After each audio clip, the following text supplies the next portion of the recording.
जम्मू कश्मीर सरकार ने कहा कि केंद्र शासित प्रदेश में 18,000 करोड़ रुपए से अधिक मूल्य की सरकारी भूमि पर अवैध कब्जा है, जिसे वापस लेने के लिए बेदखली की प्रक्रिया शुरू की गई है।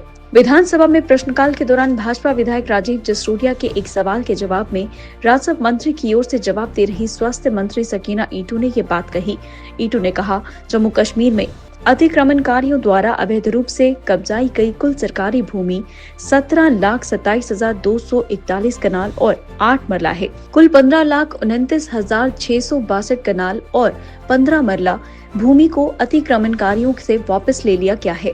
उन्होंने आगे कहा कि 13,645 कनाल और 12 मरला भूमि को वापस लेना बाकी है। मंत्री ने कहा, अतिक्रमण के तहत भूमि का अनुमानित मूल्य 18,049.6 करोड़ रुपए है। उन्होंने कहा कि बेदखली की प्रक्रिया शुरू कर दी गई है। भाजपा सदस्य नरेंद्र सिंह रैना, राजीव जसरोटिया और आरएस पठानिया सहित कई सदस्यों ने राज्य की भूमि पर व्यापक अतिक्रमण हटाने के लिए समय सीमा तय करने की मांग करते हुए पूरक प्रश्न पूछे।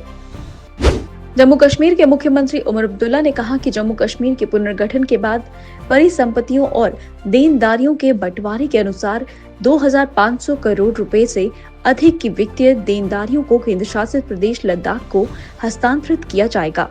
मुख्यमंत्री विधानसभा में प्रश्नकाल के दौरान नेशनल कॉन्फ्रेंस के सदस्य जमशेद लोन के एक प्रश्न का उत्तर दे रहे थे। अब्दुल्ला ने कहा, जम्मू कश्मीर के पुनर्गठन के बाद परिसंपत्तियों और देनदारियों का बंटवारा अक्टूबर 2020 में सामान्य प्रशासन विभाग द्वारा जारी अधिसूचना के अनुसार किया जाना है। उन्होंने कहा कि अधिकांश सिफारिशें लागू कर दी गई हैं। कश्मीर के ऊंचाई वाले कुछ इलाकों में ताजा बर्फबारी हुई, जबकि मैदानी इलाकों में बारिश हुई। बारामूला में गुलमर्ग के प्रसिद्ध स्काई रिजॉर्ट, बांदीपुरा में गुरेज और कुछ अन्य स्थानों पर रात भर ताजा बर्फबारी हुई, जो सुबह तक जारी रही। श्रीनगर सहित अधिकांश मैदानी इलाकों में मध्यम से भारी बारिश हुई। गुरेज में भारी बर्फबारी और हिमस्खलन के खतरे के कारण अधिकारियों ने 15 मार्च तक स्कूलों को बंद करने का आदेश दिया है। इस बीच मौसम विभाग ने रविवार सुबह तक अधिकांश स्थानों पर हल्की से मध्यम बारिश और ऊंचाई वाले इलाकों में बर्फबारी का अनुमान लगाया है। इसके बाद मौसम में सुधार होने की संभावना है। जम्मू कश्मीर के अनंतनाग जिले के पहलगाम के पर्यटक रिजॉर्ट शहर में एक रिटेंशन वॉल का एक हिस्सा गिरने से 3 लोग घायल हो गए। लगातार बारिश के कारण पहलगाम टैक्सी स्टैंड के पास रिटेंशन वॉल का एक हिस्सा गिर गया। अधिकारियों ने बताया कि दीवार गिरने से 3 लोग घायल हो गए और उन्हें अस्पताल में भर्ती कराया गया है। एसएसपी जम्मू जोगिंदर सिंह के नेतृत्व में पुलिस समुदाय संबंधों को मजबूत करने और जनता की शिकायतों को दूर करने के लिए पुलिस स्टेशन दुमाना में थाना दिवस मनाया गया।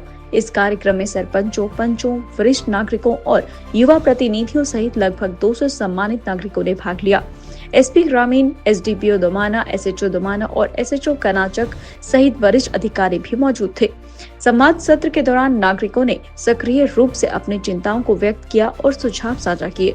चर्चा किए गए प्रमुख मुद्दों में नशीली दवाओं का दुरुपयोग, चोरी, विशेष रूप से मुट्ठी फ्लाईओवर और रिंग रोड पर नियमित गश्त की आवश्यकता और लगातार पुलिस पब्लिक मीटिंग का महत्व शामिल था। उपस्थित लोगों ने पुलिस की इस पहल की सराहना की।